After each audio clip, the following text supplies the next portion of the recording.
My wife and daughter left me for a barista. They met at a coffee shop. Then karma hit hard. My wife of 5 years abandoned me and our 4-year-old daughter for some 23-year-old barista she met 3 months ago. She took my two stepsons, but left our baby girl behind. They've been living in my car in random parking lots while she posts about finding her soulmate. Now everything's falling apart, and guess who she's running back to? So here's the situation. September 7th, 2022. That's the day my whole life got flipped upside down. I'm 39, been married for 5 years to this woman who's 35. We've got a 4-year-old daughter together. She's also got two boys from her previous relationship. One's 11, the other's 14. I've been raising those kids like they're mine since day one. Changed diapers, went to school events, coached the older one's basketball team last year, helped with homework every night. I'm not their bio dad, but I've been their real dad for half a decade. About 3 months back, we stopped at this local coffee place to grab something while we were running errands. Nothing fancy, just one of those neighborhood spots with mismatched furniture and indie music playing too loud. The kind of place where college kids camp out with laptops for 6 hours after buying one latte. The guy working there, this barista, he kept chatting her up. She kept looking at him, smiling, laughing at everything he said. The whole deal. I noticed, but I didn't think much of it at first. People are friendly, right? I ended up talking to the guy too because I had a Packers hoodie on and he said he was a huge Packers fan. We talked about last season for a minute. Whatever. Small talk. Moved on with my day. Looking back, that conversation was way longer than it needed to be. She was asking him about his schedule, what days he worked, if he was always at this location. Red flags everywhere, but I was too trusting. Too stupid. Here's the thing though. I work 10-hour days. Sometimes 12. She hates it. Always complains about it. But she's a stay-at-home wife and I pay every single bill we have, so yeah, I gotta be gone. The house doesn't pay for itself. The groceries don't magically appear. Someone's gotta handle business. The mortgage is $2,800 a month. Utilities, insurance, car payments, groceries for 5 people, kids' activities, clothes, school supplies. It adds up fast. I'm not complaining about being the provider. That was always the deal we had. She wanted to stay home and I was fine with that. But she can't then turn around and complain that I'm gone too much. Turns out, while I was out working my tail off, she was seeing this coffee shop guy every single day, behind my back, meeting up with him while I thought she was home taking care of the house and kids. The younger boy told me later she'd drop them at school, then disappear for hours, come back right before pickup time. Sometimes she wouldn't even make lunch. The boys would come home starving and she'd act like she'd been busy cleaning all day. The house was a mess though, laundry piling up, dishes in the sink. But hey, she had time to drive across town to see some 23-year-old making minimum wage steaming milk. I found receipts in her purse about a week before everything exploded. Coffee shop receipts. Multiple times a day sometimes. 2 lattes, 2 pastries. I asked her about it casually. She said she was meeting her friend who was going through a rough time. I believed her. I trusted her. That's what you do when you're married, right? You trust your partner. Big mistake on my part. 3 weeks ago, I came home from work to an empty house. Well, not totally empty. Our 4-year-old was there, sitting on the couch watching cartoons like nothing was wrong. But my wife? Gone. The boys? Gone. She didn't even have the guts to tell me to my face. She sent me a text message. A text. 5 years of marriage, and she ends it via text, like we're teenagers breaking up after prom. The message said she was in love with the barista guy and she thinks he's her soulmate. She believes this is the real deal. Said she's never felt this way before, not even with me. That hurt more than anything. 5 years. A whole child together. I helped raise her boys. We built a life, and she's saying she never felt that way about me? Then what was all of it? What were those 5 years? I must have read that text 50 times that first night. Kept thinking maybe I misread it. Maybe it was a joke. Maybe she was hacked. But no, it was real. She left me for a guy who probably still lives with his parents and makes coffee for a living. I did some digging because that's what you do when your world implodes. Found his social media. The barista is 23 years old, barely finished community college, works part-time at the coffee shop, and does delivery gigs on the side. This guy has no apartment, no house, nothing. He's got a 10-year-old van that barely runs, and he shares it with his mom sometimes. So my wife and my 2 stepsons have been living in the car that I pay for, bouncing between different parks and parking lots around town. The absolute worst part? She left our 4-year-old behind. Just abandoned her. But she took the 2 boys who aren't even biologically mine. She blocked me on everything. Phone, social media, all of it. Complete ghosting. But her family members have been sending me screenshots of her posts on social media, talking about how happy she is now and how in love she is with her sexy man. One post said, "Finally found someone who gets me." Another was a picture of them together with the caption, "Real love hits different." Every post feels like a knife in the chest, like she's deliberately trying to hurt me. Maybe she is. Maybe that's part of the thrill for her. I can't eat, can't sleep, can't focus at work. I'm an operations manager at a logistics company, and I'm supposed to be making decisions that affect hundreds of people, but I can barely remember to put on matching socks. My boss pulled me aside last week and asked if everything was okay. I lied and said, yeah, just dealing with some family stuff. He gave me a look like he knew I was lying, but he didn't push it.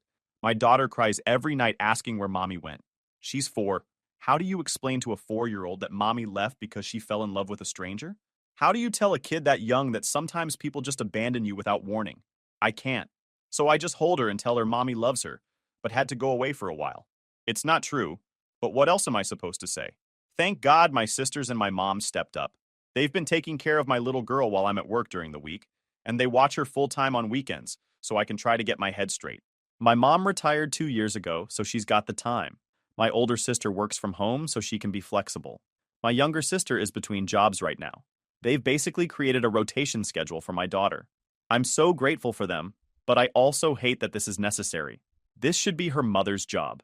I'm walking around numb most days, just going through the motions. Wake up, get my daughter ready, drop her at my mom's, go to work, pretend to be functional, pick her up, make dinner, give her a bath, read her a story, put her to bed, lay awake until 3 a.m. staring at the ceiling. Repeat. Every single day is the same nightmare on a loop. I keep asking myself what I did wrong. I took care of this woman, loved her when she was sick, loved her kids like they were my own blood. The worst thing she ever said I did? I worked too much. I didn't have enough time for her. Well, sorry, but I'm the only one bringing in money. Someone's got to pay the mortgage and put food on the table. Last night was the cherry on top of this nightmare. I hear pounding on my door around 9 p.m. Loud banging. My daughter was already asleep, thank God. I look through the peephole and there's 2 cops standing there. My heart drops. I'm thinking something happened to the boys. Someone got hurt, maybe arrested.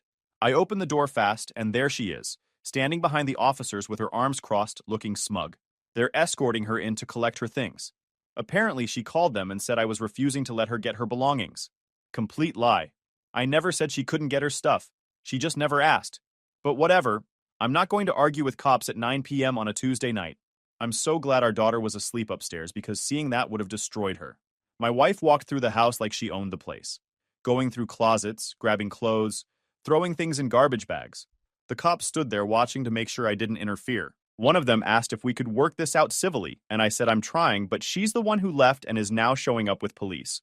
She grabbed her clothes and shoes and some other random stuff. Said to toss the rest because she's never coming back.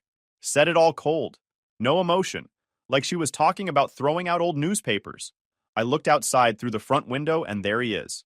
The barista, sitting in the passenger seat of my car, the car I'm still paying $420 a month for. Just sitting there looking at his phone like this is all totally normal. Like he didn't just help destroy a family. I wanted to lose it right there, but I kept my cool. The cops would have arrested me if I went out there. So I just stood on my porch and watched her load garbage bags full of her stuff into my car, while her new boyfriend sat there doing nothing to help. This morning, she texts me asking if I have gas money for her. Asks if I'll pay the car note this month. Says, maybe if I do, she'll talk to me face to face. That's the only way she'll communicate. I didn't even respond. What's there to say? I'm numb. Yeah, I worked a lot. Sorry I didn't have time to take you out to movies or fancy dinners every week, but we've never gone hungry one single day. We have a beautiful house. I gave you anything you asked for. Why not just communicate so I could have worked on being a better husband? But no, she just bailed. My wife is beautiful. I thought I was the lucky one. Now I'm seeing who she really is underneath all that. Some background you should know. Here's something wild that I should have paid more attention to from the start. When I first met her, she was homeless, living out of her car with the 2 boys. They were 6 and 9 at the time. My buddy threw a party about 6 years ago, and she showed up with some friends. She was laughing loud, dancing, drinking, having a great time. Everyone at the party noticed her. She's one of those women who lights up a room. Beautiful smile, great energy. Everyone wants to talk to her. I got pretty drunk that night. Not blackout drunk, but definitely beyond tipsy. When I woke up the next morning, she was in my bed, fully clothed, just laying there under the covers, holding on to me like we'd been together for years. We didn't hook up or anything. I was out cold. She later told me she felt safe with me and didn't want to sleep on the couch with all those strangers around. Made sense at the time. It's like she picked me out of a crowd and just latched on from that moment forward. She started coming over constantly, cooking for me, cleaning my apartment, acting like a girlfriend before we ever discussed being together. Within 2 weeks, she'd moved herself and the boys into my one-bedroom apartment. I didn't even really agree to it. It just happened. She made it feel natural, like this was always the plan. Looking back now, so many red flags. But she had this fun personality and she's really attractive. So I ignored all the warning signs. My boys tried to tell me to slow down. My sister said something felt off. My mom said she seemed like she was running from something. I defended her every time. Said they didn't know her like I did. Turns out they were right, and I was the fool. Before she met the barista guy, she actually seemed like a decent wife. She took care of the house. Not perfect, but good enough. She's an amazing cook, made dinner every night. Pot roast, lasagna, chicken parmesan, you name it. The woman could cook. She made sure I had lunch packed for work. She took care of me when I was tired, gave me back rubs after long shifts, listened when I vented about my boss. She seemed like a good mom too, always hugging the kids, reading them bedtime stories, helping with homework, showing up to their school events. At least I thought so. The boys loved her. They'd never say it, but I could tell. When she'd walk in a room, they'd light up. When she cooked their favorite meals, they'd thank her multiple times. They felt safe with her for the first time in their lives. Their bio dad was never in the picture, and whoever she was with before me clearly didn't treat them right. I gave them stability. She gave them warmth. We were a good team, or so I thought.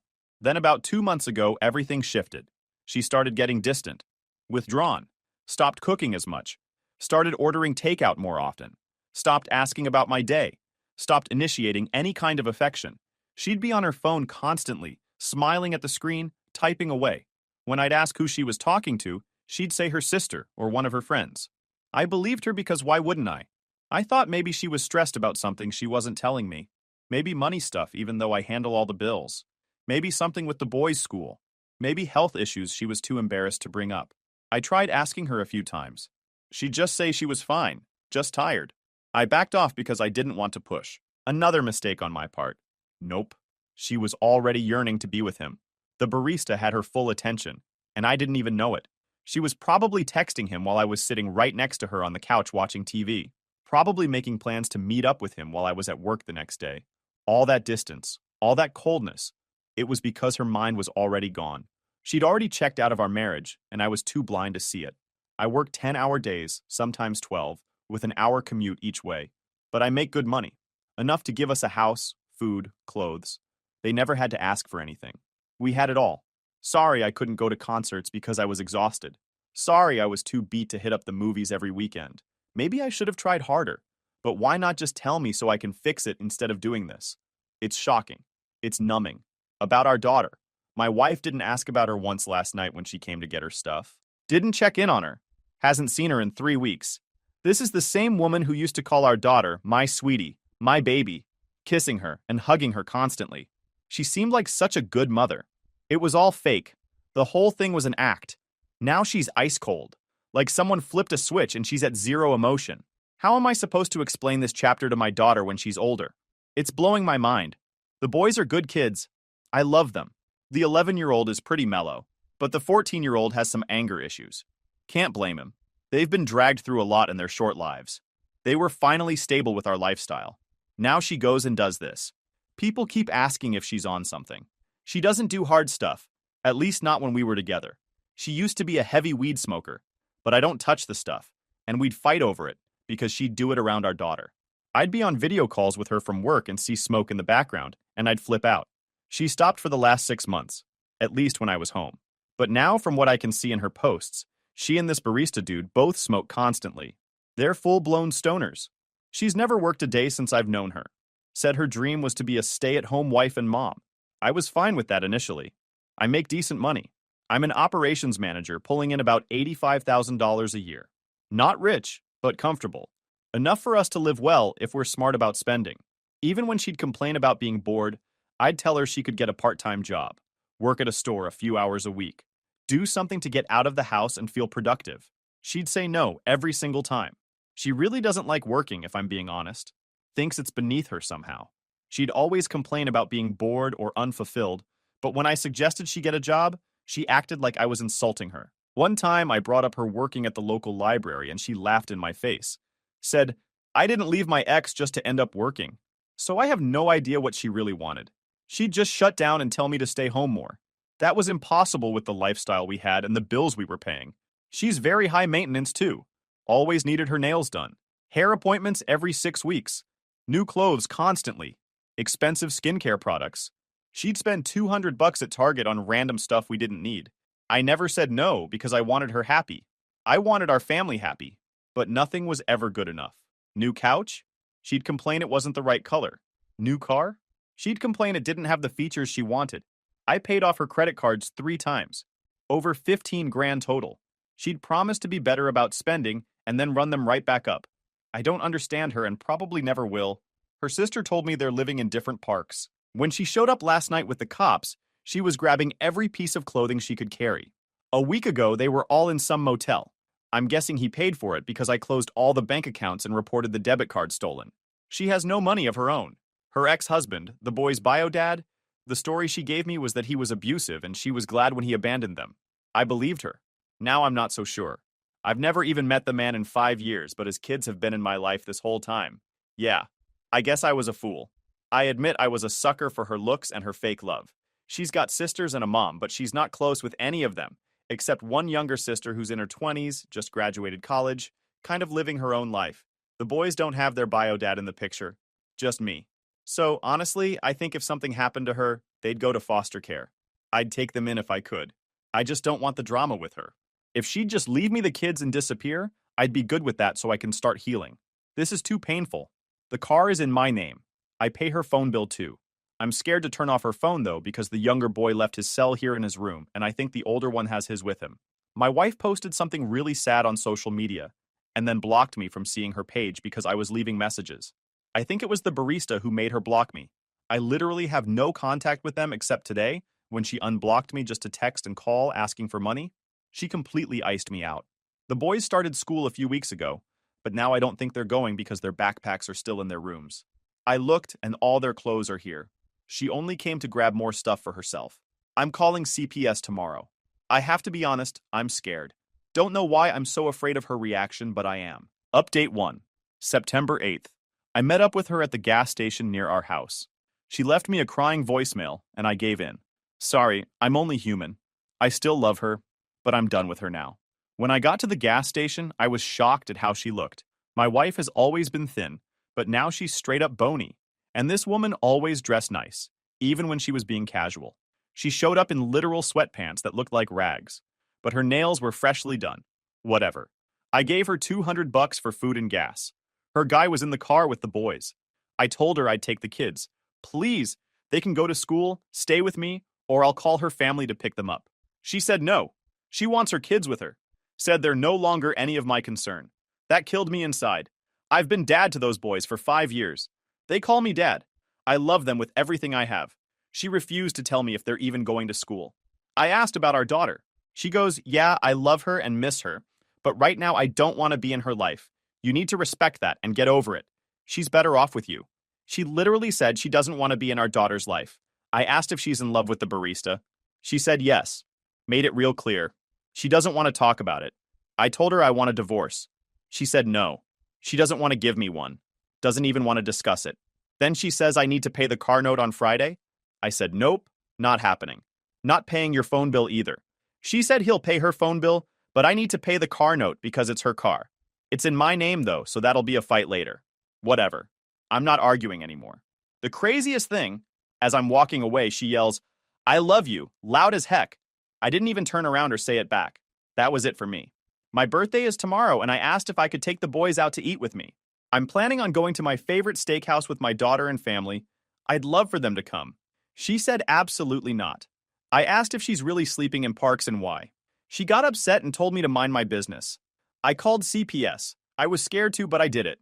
This feels like it's going to be a long emotional battle, and I'm already drained. Update 2. September 8th, later that night. She's calling again. Says she wants to meet at our storage unit tomorrow so she can get her stuff out. I don't trust it. I'm not meeting her anymore. My lawyer can deal with it from now on. Update 3, September 8th, night. The younger boy called me tonight from her phone to tell me happy birthday. Weird that she's letting him use her phone to call me of all people. I asked where he was. He said they're staying at the barista's mom's house for the night. All of them in one room at this dude's mom's house. I felt like snapping even though I'm trying to stay cold and detached. I'm beyond angry at her for putting those kids in this situation. I told him I loved him, and that was it. I'm off work for 2 weeks to take care of my daughter, so I'll handle everything important in that time. But I'm so emotionally drained. Sometimes it feels like I'm in quicksand. Update 4, busy day. Went to the school and talked with the principal. She says the boys have been going to school, but they've missed several days. I'm shocked because I didn't think they had clean clothes since their rooms still have their backpacks and most of their stuff. The principal called DCFS after I explained the situation. I called and talked to them too. I also called my wife's mother, who really couldn't care less, but at least I tried. I made a fake social media account and got photos from the older boys' page showing all 4 of them taking pictures in some dark park a few days ago. The park overlooked the city, so I was trying to figure out where it was, but it was too dark except for the camera flash. They were all smiling and taking a bunch of pics.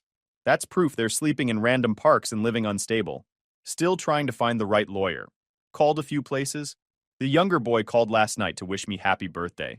Said they were at the barista guy's mom's house, sleeping for the night. That's all he told me before hanging up.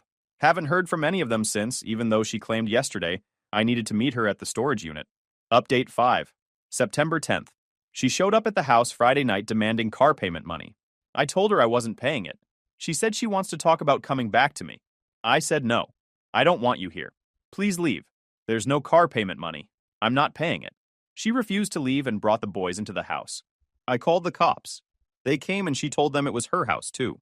I explained the situation. They asked her to leave and she agreed. As she was pulling out of the driveway, I saw a van at the end of the street. The barista was driving it, waiting for her. Our daughter wasn't home this weekend. She likes staying with my mom, so I'm glad she didn't see the drama. Her mom didn't even ask about her or how she was doing. I told the cops the boys were living in her car, and they need to check it out because she has everything piled in the back seat, plus a dog living in there. She lied and said they're living in a motel, and all that stuff was from moving out of the house. She went outside and talked to the cops. I'm so over the drama. When she came in the house, she was acting weird. It was nighttime and she had sunglasses on. I told her to take them off. She had a black eye. I asked what happened and she said it was from lack of sleep. Nope. I didn't pay the car payment. I feel guilty, but people want me to report it stolen. I feel like the kids are going through enough trauma. The principal and CPS have all the info. I wouldn't mind taking the boys in and raising them myself, but I feel like right now they'd be better off with her family, since they're aware of the situation. Tonight I get a message from her asking if I can pay for medicine, because they're all coming down with the flu or something. I ignored it. Then my daughter called and she did sound stuffy, so I agreed to meet at the pharmacy. We met. He wasn't with her. I bought them medicine and some food. She asked if we could talk. I said no. As soon as I got home, the younger boy texted from her phone asking if he can visit me next week. I said I don't know. He should focus on school and I'll see them soon. This is draining me. I'm thinking of blocking her number until I meet with my lawyer next week. I feel extremely guilty not paying the car payment, but I'm standing my ground. Update 6, September 11th. She's back begging to come home. Says she's sorry. Says she broke up with the barista. She called asking me to pick up the older boy. He told me he's tired of sleeping in the car and tried to run away. I told him he can come home. He's here now with me. I'm so happy. The younger one, well, he wants to stay with mom. He's only 11 and he keeps saying the barista guy is fun and cool. It hurts, but whatever. Kids don't understand. Shortly after, I got a text saying she's sorry and it was a bad decision. She says she's been alone this past week. Talking about ending her life, says she's done. I told her she can't come here. I'm sorry the barista is treating her badly, but she made her choice. She said she had a nervous breakdown and mental issues and didn't know what to do but run. I didn't respond, but I got my stepson back and I'm happy about that at least. Update 7, September 18th. My wife is still on the streets with this guy, and now the younger boy. The older one wanted to come home. He was tired of living on the streets, so he begged. She agreed, and I agreed. The younger boy wanted to stay with his mom initially, but then he decided last week to come home too. He was home for all of 2 days when he came home from school one afternoon and just ran away. We found him underneath a bridge close to our house. He's going through serious issues and I'm trying to get him help. I'm filing for divorce. When I told my wife, she cried and said she's sad, but she's in love with the barista. A few days ago, she called me crying saying the barista is acting up. He told her he feels like he's taking on too much with her and needs to take a step back. He's only 23 and said he felt the connection at first, but now he just wants to focus on himself. She came and got the boys and all their clothes. Says she's going to LA to get into some homeless program there. I asked her not to take the kids.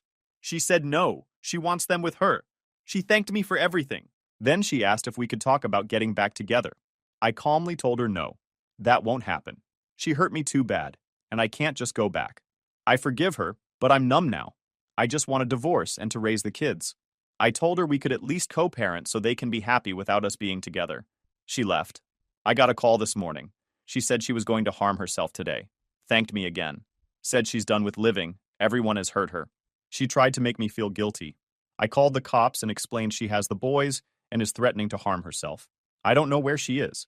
Every time I feel a little closer to being myself and happy, she does something that pulls me back into this darkness. The stress will kill me for sure. Update 8, September 24th. She didn't harm herself. She just went missing for a few days. Then she dropped the boys off at our doorstep. They're safely with me now. All 3 kids are back in routine, eating consistently every day, taking showers, having fun in our backyard like kids should. Our 4-year-old is smiling again. She loves having her brothers here. Last night, they all begged me to order pizza and watch a movie. I said yes. This was the happiest I've been in months. Just looking at my kids laughing and having a good time. I'm content right now, but I still have anxiety she'll show up and snatch them away.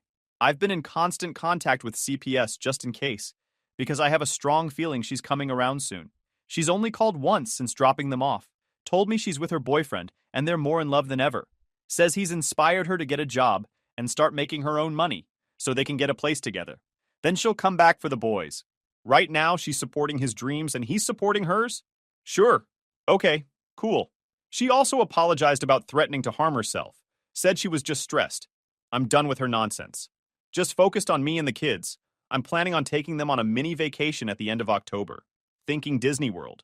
Her phone bill was due Friday. Verizon sent me a reminder. I didn't pay it.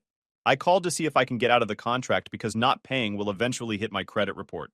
I'll probably have to pay money to break the contract either way. She's costing me money no matter what. Oh, and get this. Her weed dealer showed up at our house. I had no idea who this guy was or what he wanted. Saw him on the doorbell camera and asked what was up. He says he needs to talk to my wife.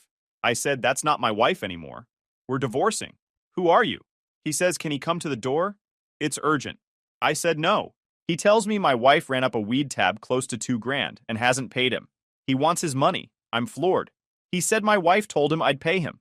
I said no, I have nothing to do with this. Leave. He says if he sees my wife, it's going to be problems. I immediately called her, and she sent me to voicemail. Great. Some other mess she's dragged me into. I'm thinking of calling the cops to tell them my wife is giving out our address to dangerous people who are showing up at my door. Final update. October 6th. If you don't know my story, check the earlier parts. Quick recap. My wife left me and our 4-year-old daughter for a barista she met at a coffee shop. She's been homeless with this guy while I put my life back together. Last weekend, the older boy got sick. Started complaining about stomach pain Friday night. By Saturday morning, he was crying and couldn't even stand up straight. I had to rush him to the ER around 6 a.m. They ran tests and said he has appendicitis. Needs his appendix removed right away or it could rupture. Emergency surgery. I called his mom immediately, left 3 voicemails, sent 5 texts. Finally, she called back. Took her about 40 minutes to show up at the hospital. She walks in with the barista, both of them looking rough, like they'd been up all night. Immediately, I'm heated. My blood pressure shot through the roof. I told him to leave because I had my 4-year-old and the younger stepson with me sitting in the waiting room. I don't need this guy around my kids. Don't need them seeing him and getting confused about who he is or why he's there. He's acting all calm and collected, puts his hands up like he's trying to de-escalate, tells me we need to go somewhere and talk man to man, that we're both adults and we can handle this maturely. I told him no. I have nothing to say to him. He ruined my family. He took my wife. He's got my stepsons living in a car. There's nothing to discuss. I want him gone. The whole time, my soon-to-be ex-wife is telling me to stop, telling me I'm making a scene, telling me to calm down. She doesn't even rush to the back to check on our stepson, who's about to have emergency surgery. Doesn't ask the nurses how he's doing. Doesn't ask me what the doctors said.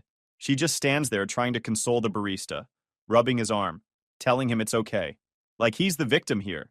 Like he's the one whose life got destroyed. I could tell the kids were getting upset. My 4-year-old started crying. The younger stepson looked scared. So I took them and went to another part of the hospital. Left her standing there holding on to her barista boyfriend. The doctor said the surgery would be that morning. Her mom heard this and asked how long it would take because her new guy has to go to work and she's his ride. I told her to just go, leave, take him to work. At this point, I'd been at the hospital over 2 hours, and my stepson had been crying in stomach pain all night before we came.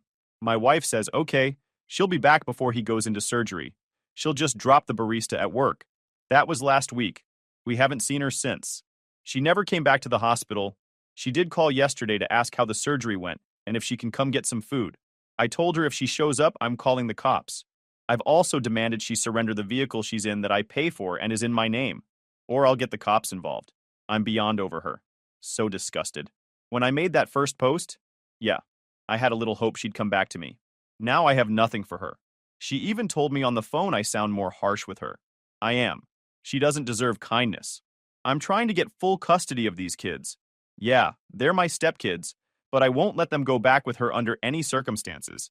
She'll have to call the cops on me first. I can tell the kids are conflicted. They love her, of course. They want the old her back. But she's gone. Gone in love. Gone in whatever she's on. Gone in La La Land. That's the truth, and I've accepted it. I have a divorce lawyer. She says she'll never sign the papers. Doesn't want a divorce. Wants me to understand she's just going through a life crisis and to accept it. I don't care. She can do what she wants, but she can't drag us into it anymore. The locks were changed on Monday. She has no place here. No home to come back to. The car will be out of her possession soon. When I pay off her phone bill, she'll have nothing tying her to us. I finally realized the reason she was able to continue hurting us was because I was still waiting for that old person I fell in love with to show up. But that old person didn't just leave. This is who she was all along. By enabling her and allowing her access to me and the kids, I was damaging everyone. She has to be cut off completely. It's scary because legally I never adopted the boys, so she can take them anytime. I'm ready to fight when it comes down to it. I'm free. I cried one last time and smiled right after. I feel good even as she continues to try and hurt us. We'll continue to be a family. Just the 4 of us. These kids are amazing and deserve the best the world has to offer. I don't respect her as a woman or as a mother. My wife has a younger sister she was close to. They'd talk every day when my wife was her old self. Her sister called me crying. She hasn't spoken to my wife in weeks. My wife blocked her own sister on social media. My wife's mom said she's on something, and all they can do is pray.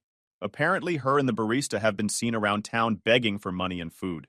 They're staying in some rundown motel across town, and when they can't afford that, they sleep in the car.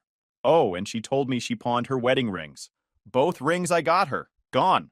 Straight up told me to my face. The good news is my wife's family doesn't want to take care of the boys because they have their own lives. Nobody is fighting me to take them. My wife agreed weeks ago the boys will stay with me until she finds a stable home. She said she might go into a homeless program and will be back for them then. I'm filing emergency custody next week. My 4-year-old had a hard time in the beginning and still has her moments. Sometimes she asks for her mom, usually when she's sleepy, or randomly she'll ask where mommy is. When she saw her at the hospital, she didn't react how I thought she would. Maybe because she was tired. She was looking at her mom kind of suspicious. My wife acknowledged her for a few seconds, came up and rubbed her arm, said hi. My daughter was silent. That was their only exchange. I took the kids to another part of the hospital after that and left her with her barista. We're moving forward. Just us 4. That's all we need. Guys, we are so close to hit 100,000 subscribers on this channel. If you are not subscribed to the channel, please consider subscribing. It really helps hit that 100,000 mark. Thanks for making this dream come true. My wife filed for divorce to clean me out, but it backfired spectacularly when I found out she'd been cheating for 8 months.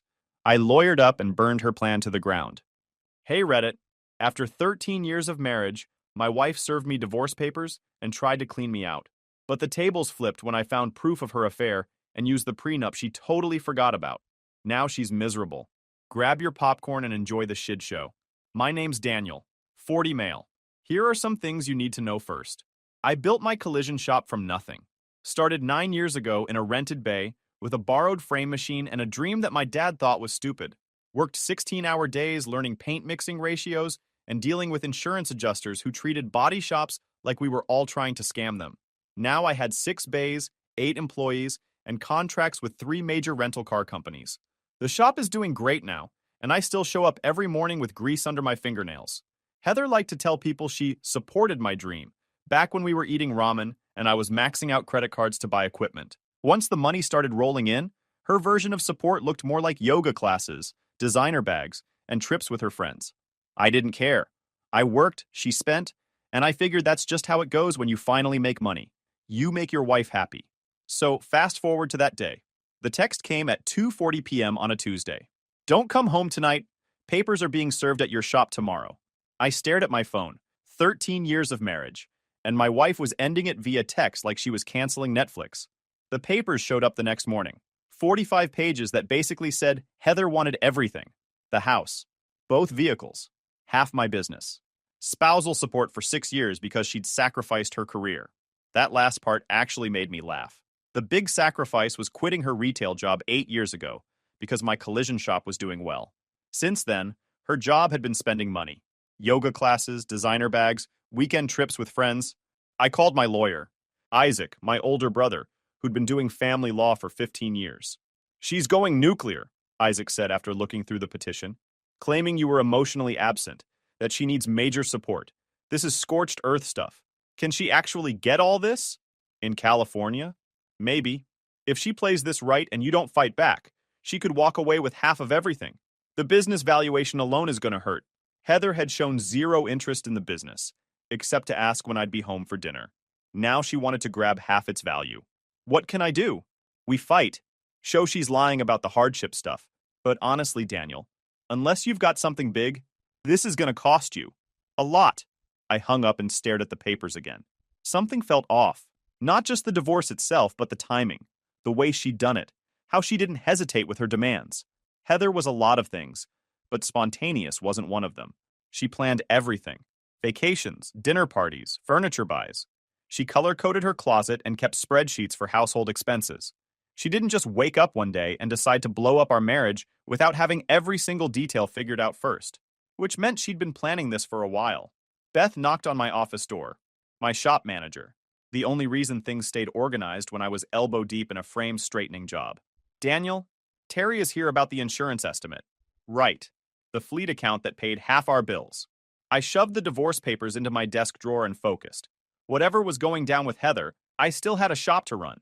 8 employees counting on me. Customers expecting their vehicles back. I couldn't let my marriage blowing up destroy everything else. The meeting ran late. Terry wanted to talk about expanding our contract with his rental company, which should have been great news. Instead, I kept checking my phone, half expecting another bomb from Heather. By the time I got out, it was past 7. I drove to the house and used my key. Dark, empty, smelling like her perfume. I walked through each room looking for anything that might tell me what was going on. Her closet was half empty. Clothes gone, but everything else still there. Photos, jewelry, books. Like she was coming back or had left in a rush. Her home office was locked. That was new. I grabbed a screwdriver from my truck and popped it open. The office looked normal at first. Then I noticed her laptop was gone. The external hard drive, also missing. I opened her desk drawers. Bills, receipts, birthday cards. The bottom drawer was stuck. I yanked it loose and found papers shoved way in the back. Credit card statements. For an account I didn't even know existed. $42,000 in charges over 8 months. Hotels, restaurants, jewelry, spa packages for 2. I sat on the floor with papers around me, trying to wrap my head around it. Heather had always been super careful about finances. This was a secret account I'd never heard of. My phone rang. Unknown number. Some woman confirming a deposition for next Tuesday. Settlement conference in 5 weeks. Heather was trying to rush this. I called Isaac. She's trying to push this through fast. That's weird. Usually when someone's in a hurry, they're scared you'll find something. Or they need it done before something changes. Like they're planning to remarry? Or hiding money. Daniel, you need to start digging. I looked at the credit card statements. Yeah, I'm getting that vibe. That night I stayed in her office, going through every paper I could find. By morning, I had a pattern. Hotel charges every other Thursday, restaurants every Saturday afternoon, jewelry buys lined up with my out-of-town tow jobs. She wasn't just planning to leave. She'd already been living a whole other life, and she'd left a paper trail.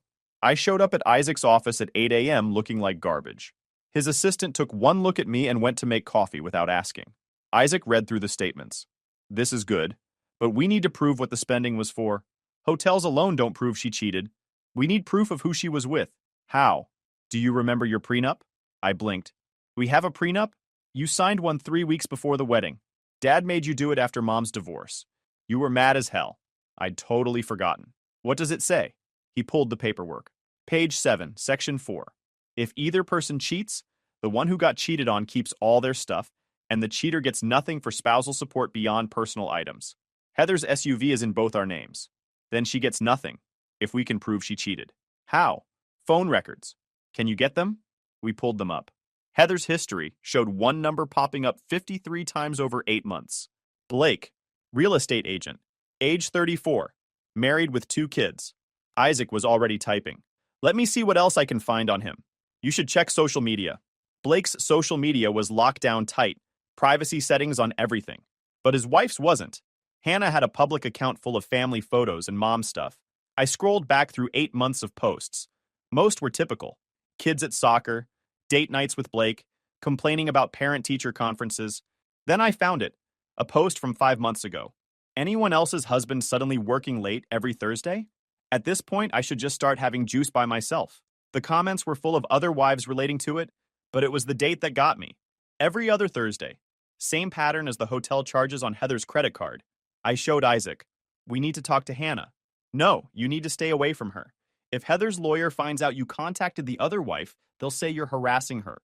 But, he stopped. There might be another way. What way? You remember April? April. Heather's best friend from college. They'd been tight for years until some fight about 8 months ago. Heather said April had gotten toxic and jealous after Heather's life turned out better. I'd never gotten the full story. What about her? If Heather was cheating, April might know. Those two used to tell each other everything. And if they had a falling out around when this affair started, April might be willing to talk. Isaac nodded. Worth a shot, but you can't approach her directly. Too obvious. You need someone who can feel her out, see if she knows anything, and if she'd help. Who? What about my wife? Nina and April used to do yoga together. She could reach out, catch up over coffee, see what happens. Nina was basically a ninja in suburban mom form. If anyone could get information without being obvious about it, it was her. Do it, I said. For the next 3 days, I lived in controlled chaos. During the day, I ran my shop like nothing was wrong. At night, I camped out at Isaac's house, going through financial records and building a timeline of Heather's affair. Because that's what it was. Not just suspicion anymore. Every piece pointed the same way. Heather had been seeing Blake for 8 months, spending money I'd earned on hotel rooms and expensive dinners, planning her exit while I worked 70-hour weeks to keep everything going. What burned the most wasn't even that she cheated. It was how calculated it was. Heather hadn't left because she fell out of love or we grew apart. She'd been testing out her replacement, making sure she had somewhere to land before she bailed. Except she'd forgotten about the prenup. And now that screw-up was about to cost her everything. Nina called on Thursday evening. Got something. April's at a coffee shop downtown. She's ready to talk. April looked different than I remembered. Thinner, sharper. She was sitting in a corner booth at some place downtown, and she didn't smile when I walked in. You look terrible, she said. Thanks. Nina said you needed to talk about Heather. I'm guessing it's not for marriage tips. I sat down across from her. When did you two stop being friends? About 8 months ago. Right around when she got serious with Blake. So she knew. How much do you know?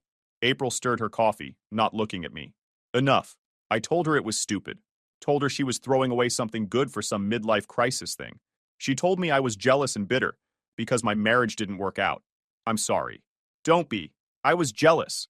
Your wife had everything, and she threw it all away because some real estate guy gave her attention. She finally looked up. Why are you here, Daniel? Heather filed for divorce.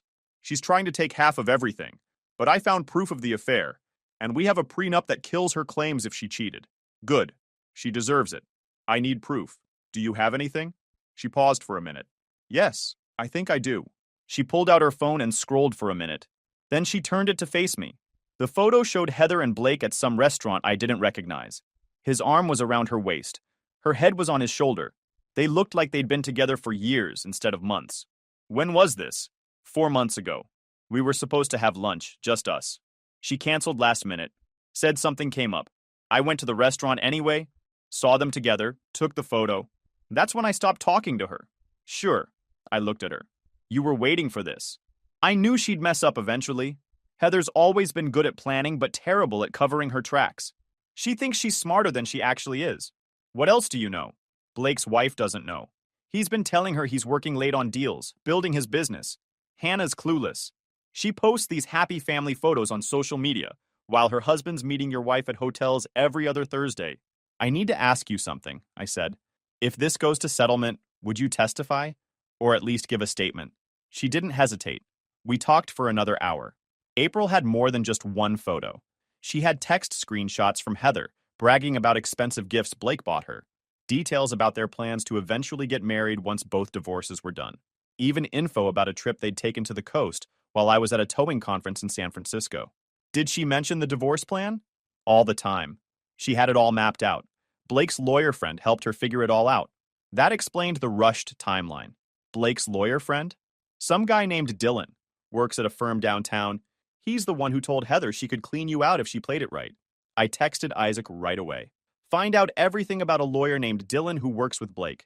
By the time I left the coffee shop, I had enough to blow Heather's case apart. Photos, text screenshots, testimony from a former best friend, plus the prenup she'd forgotten about. Isaac called as I was driving back to the shop. Dylan works at a firm downtown. He's Blake's college buddy. And guess what? He's the one who sent Heather to her lawyer, Meredith. They set this up together.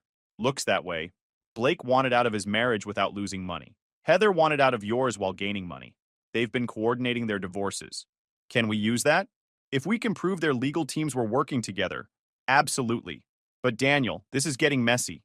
We need to file a response to Heather's petition, and we need to do it smart.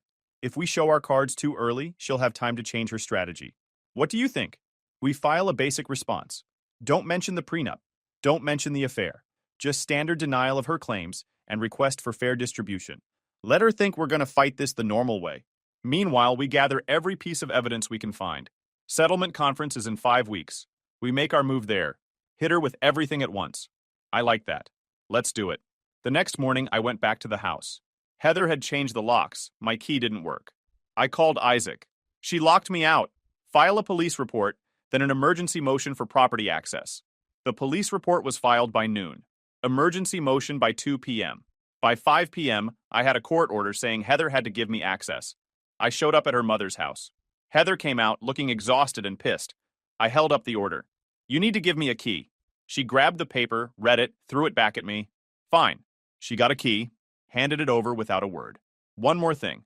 My lawyer wants to schedule a deposition. We'll be asking about credit cards, spending patterns, relationships with other people. Her face changed. Flash of panic. What credit cards? The $42,000 in charges. Those credit cards. I walked away. Let her panic. Let her wonder what else I'd found. The game was changing, and I was about to flip the board.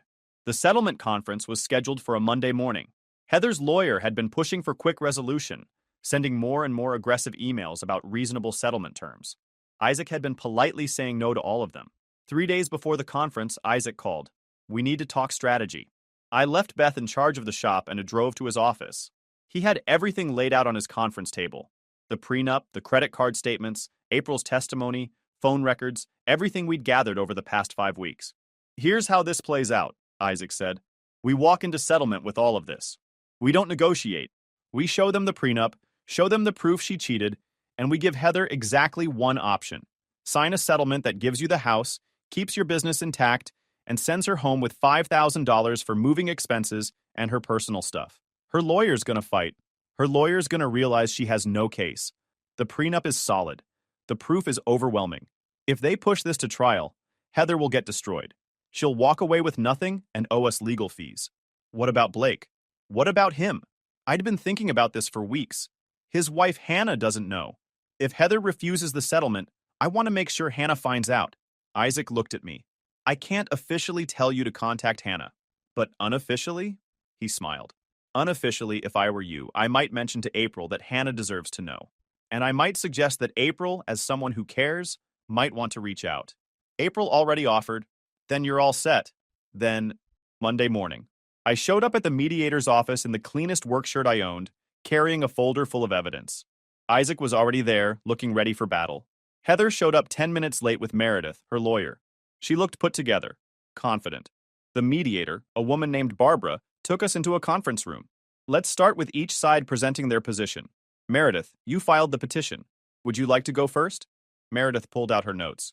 My client is seeking fair distribution of marital assets, including the family home, vehicles, and partial interest in Daniel's business. Additionally, we're requesting spousal support for 6 years to allow Heather time to rebuild her career. Isaac opened his folder.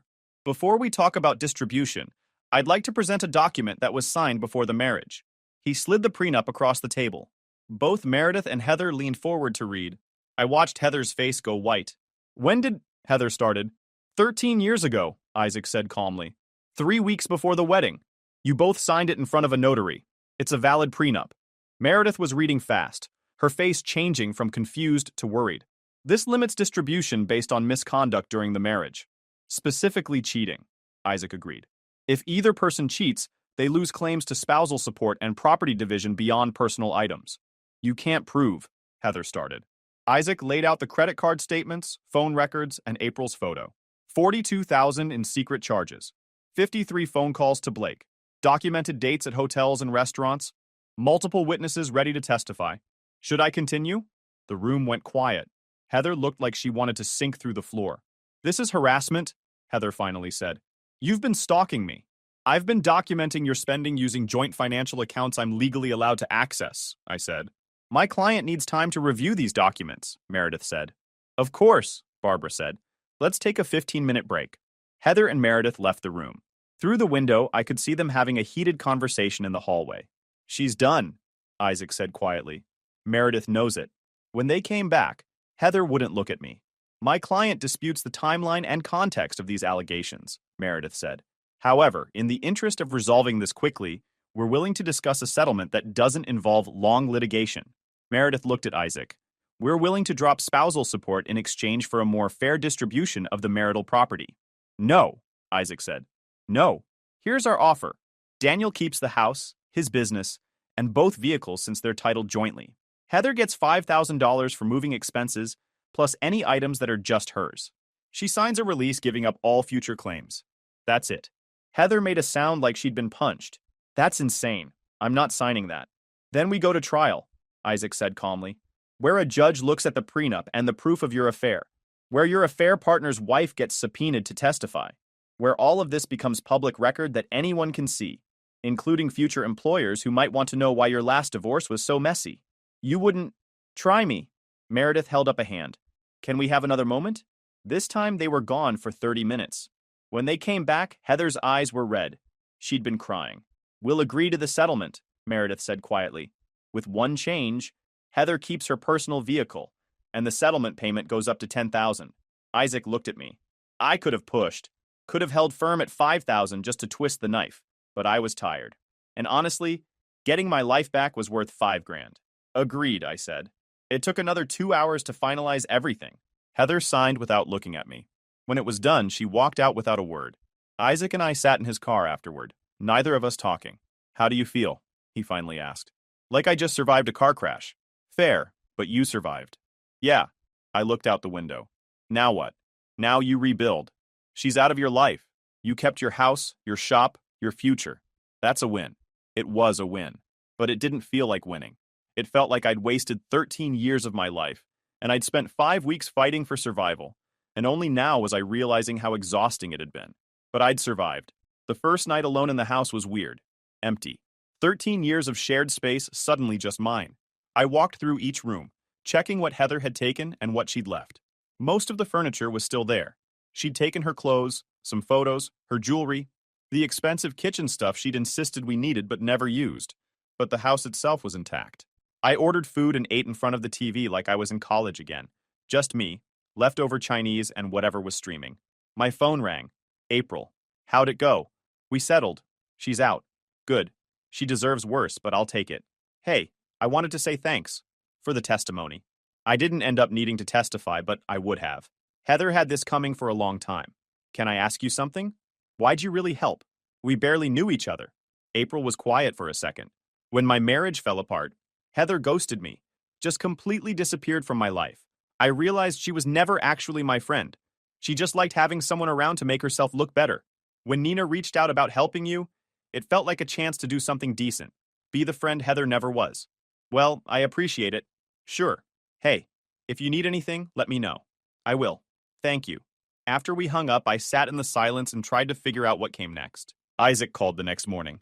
Paperwork's filed, judge signed off on everything. It's official. That fast. You'd be surprised how quick things move when both sides actually agree. Congrats, you're officially divorced. Doesn't feel real yet. How are you doing? Weird, but fine. Good. Listen, Nina wants you to come over for dinner this weekend. Actual food, not whatever bachelor garbage you're eating. I'll think about it. I spent the next few days in a weird limbo. Work during the day. Empty house at night. My crew at the shop noticed something was off, but nobody asked. Small blessing.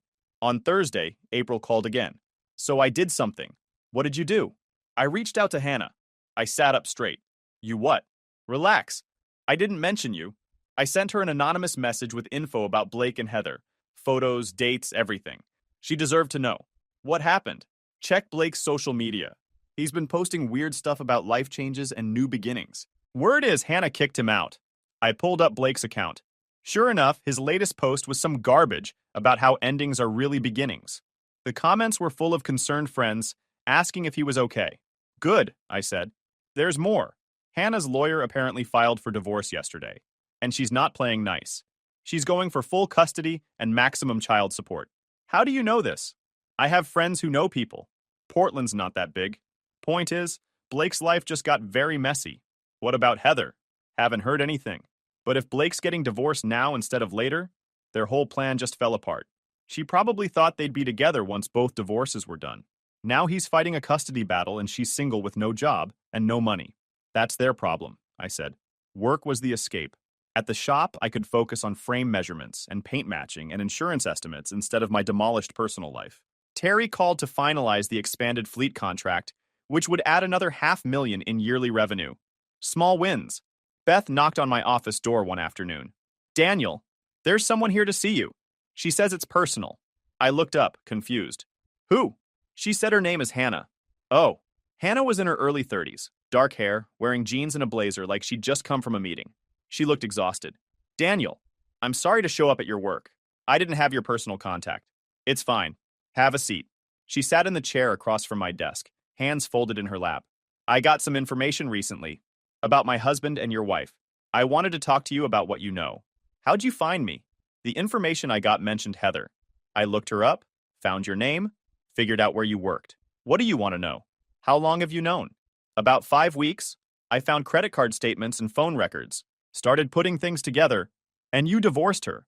The settlement was finalized a week ago. Hannah nodded slowly. Blake told me he was working, building his business. I believed him. I was home with our kids while he was... She stopped, pulling herself together. I'm filing for divorce. My lawyer says I have a strong case for custody. I'm sorry you're going through this. Are you? Yeah. I know what it's like to have your life blown up by someone you trusted. It sucks. The woman who sent me the information, do you know who that was? A friend. Someone who thought you deserved to know. Tell her thank you. After Hannah left, I sat in my office staring at nothing. Heather had destroyed multiple lives chasing something she thought would make her happy. Now everyone was picking up pieces. That evening, Isaac called again. You're not going to believe this. What happened? Blake just filed a complaint against his lawyer friend Dylan. Claims Dylan gave him bad legal advice and that Heather's settlement sets a precedent that screws him. His words, not mine. So Blake's suing the lawyer who helped them coordinate their divorces. Yep, and Dylan's firm is reviewing whether to drop Heather's lawyer Meredith as a referral partner. This whole thing is turning into a legal mess. Good. Daniel, you won. You can let this go now. I am letting it go. I'm just enjoying the show. 2 months later, I was at the hardware store buying paint when I saw her, Heather, at the checkout counter, returning a bunch of expensive decorating stuff. The clerk was shaking her head, pointing at a no returns policy sign. I almost left. Could have ducked out the side door and avoided the whole thing, but something made me stay. Maybe wanting to watch karma play out. Maybe just wanting to see what her life had become. She looked different. Tired, wearing sweatpants and an old college hoodie I remembered from years ago. Nothing like the polished, put-together woman she was. The clerk was still saying no to the return. Heather's voice got louder. I have the receipt. These are unopened. You have to take them back. Store policy, ma'am. Home decor items are final sale. That's ridiculous. I need this money. She stopped when she saw me. Our eyes met across the store. For a second, neither of us moved. Then I walked over. Hey, Heather. Daniel? Her voice was flat. What are you doing here? Shopping. You? She grabbed her bag of rejected returns and walked toward the exit. I followed, not sure why. Outside, she turned on me. What do you want? Nothing. Just saw you and figured I'd say hi. Well, you've said it. Bye. She started walking toward the parking lot. I kept pace. How are you doing? I asked. I'm good, she said. Where's Blake? Her face hardened. None of your business. That bad, huh? Go away, Daniel. Does he know you have nothing? That you lost the settlement? She stopped walking. Did you come here just to gloat? No, I came to buy paint. But since we're talking, yeah, I'm a little curious how this all worked out for you. You destroyed everything. Heather, you filed for divorce trying to take everything I owned. You spent $42,000 on an affair. You locked me out of my own house. All I did was remind you that actions have consequences. Blake was supposed to... She stopped herself. Supposed to what? Leave Hannah? Take care of you? Let me guess. His divorce didn't go the way he planned. His wife took the kids. She's asking for full custody and massive child support. His business is tanking because Hannah's telling everyone what he did. He can barely afford his lawyer, let alone... She stopped again. This isn't your concern. So he dumped you. Heather's silence was confirmation enough. Funny how that works, I said. You blew up our marriage for a guy who couldn't even stick around when things got hard. You don't know anything about it. I know you made choices. You could have talked to me, could have said you were unhappy, could have ended things honestly. Instead, you lied, cheated, and tried to steal everything I'd built. Now you're mad that it didn't work out the way you planned. I don't need a lecture from you. You're right. You don't need anything from me. Have a nice life, Heather. I walked back into the store, bought my paint, left out the side door so I wouldn't see her again. Driving home, I realized something. I didn't feel angry anymore. Didn't feel bitter or betrayed or any of the stuff I'd been carrying for weeks. I just felt tired of the whole thing. She had made her choices. Now she was living with them. Isaac called that evening. Heard from Meredith's office. They're dropping Heather as a client. Why? Conflict of interest. Dylan's complaint names Meredith as someone who helped give bad legal advice. Her firm's protecting itself. So Heather has no lawyer. Yep. And since the divorce is final, it doesn't matter. But if she tries to modify terms or file any new stuff, she'll need new representation. She can't afford new representation. Probably not. I thought about her at the hardware store trying to return decorations for a life that didn't exist anymore. Do we need to worry about her trying anything? Like what? The settlement's solid. She has no grounds to challenge it. Unless she wins the lottery, she's not hiring another lawyer to fight a battle she already lost. Good. The house slowly became mine again. I repainted the bedroom, bought new furniture that I actually liked instead of what Heather had picked out, got rid of stuff that reminded me of her.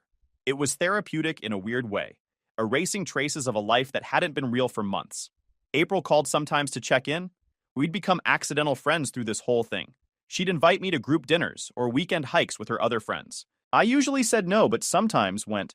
You're allowed to have a life again, she said one night over coffee. I know. Do you? Because you're acting like you're still in crisis mode. I'm just busy. You're avoiding. There's a difference. Maybe she was right, but I wasn't ready to deal with that yet. Life was slowly getting back to normal, or at least a new version of normal.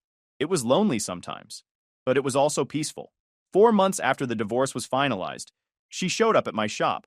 Beth buzzed my office. Daniel, your ex-wife is in the lobby. She says she needs to talk to you. Should I send her away? I should have said yes. Should have told Beth to show Heather the door and block her from coming back. But curiosity got me. Give me 5 minutes, then send her in. I wiped the grease off my hands and straightened my desk. Whatever this was, I wanted to be ready. Heather walked in looking worse than I'd ever seen her. She'd lost weight, dark circles under her eyes, clothes that didn't fit right, like she'd borrowed them from someone else. Thank you for seeing me, she said quietly. What do you want, Heather? She sat down without being invited, hands folded in her lap like a kid about to confess to breaking something. I need help. I waited, then asked, I thought you were doing good. Her face hardened. No, I am not. I'm living with my mom. I can't find work. Nowhere will hire me because there's a gap in my resume, and I can't explain why without bringing up the divorce. I'm broke. The $10,000 is gone. I have nothing. Okay? Okay? That's all you have to say? What do you want me to say? What does that have to do with me? I know I messed up. I know I hurt you. But Daniel, I'm desperate. I need money. Just a loan. Enough to get an apartment and get back on my feet. 13 years have to count for something. I stared at her. You're asking me for money. I don't have anyone else to ask. What about Blake? Her face crumbled. He won't talk to me. His divorce ruined him. He's paying massive child support and his business is failing. He blames me for it. Shocking. Don't. Don't what? Point out that you destroyed multiple lives chasing a fantasy that fell apart. I know I made mistakes. Mistakes? You didn't make mistakes. You made choices. She was crying now. I'm begging you. I have nowhere else to go. Then go to your mother. Go to your friends. My friends won't talk to me. My mom can barely afford to feed herself. I've burned every bridge I had. Then build new ones. That's not my problem. How can you be so cold? I leaned back in my chair. You want the truth? I spent 2 months angry at you. Angry at what you did, how you did it, the lies and manipulation. Then one day I woke up and realized I didn't care anymore. You're not my wife. You're not my problem. You're just someone I used to know who made terrible choices and now has to live with them. I made those choices because I was unhappy with you. No, you made those choices because you're selfish, because you wanted excitement and validation without having to do the work of actually fixing a marriage. You wanted an easy exit with maximum profit. It didn't work out. That's on you. So you won't help me. I didn't say that. She looked up, hope flickering. I'll give you one thing, I said. Advice. You're a grown woman. Figure it out. Get a job and accept the truth that you've screwed up. She stood up, face red with anger and embarrassment. You're enjoying this. You're enjoying watching me suffer. No, I'm just done caring. There's a difference. I hope you remember this when you need help someday. I will, and I'll handle it myself, like an adult. After she left, I sat in my office for a long time. Beth knocked eventually. You okay? Yeah, actually I am. What did she want? Money? Help? Someone to blame? Did you give it to her? No, I gave her reality instead. Beth smiled. Good for you. That night, I went to Isaac and Nina's house for dinner. Brought food and actually stayed for dessert. We played board games with the kids. Normal, boring family stuff. It felt good. The next morning, I woke up early and went for a run. Something I hadn't done since before the divorce started. The neighborhood was quiet, sun just coming up. Everything still and peaceful. At the shop, Terry called about expansion.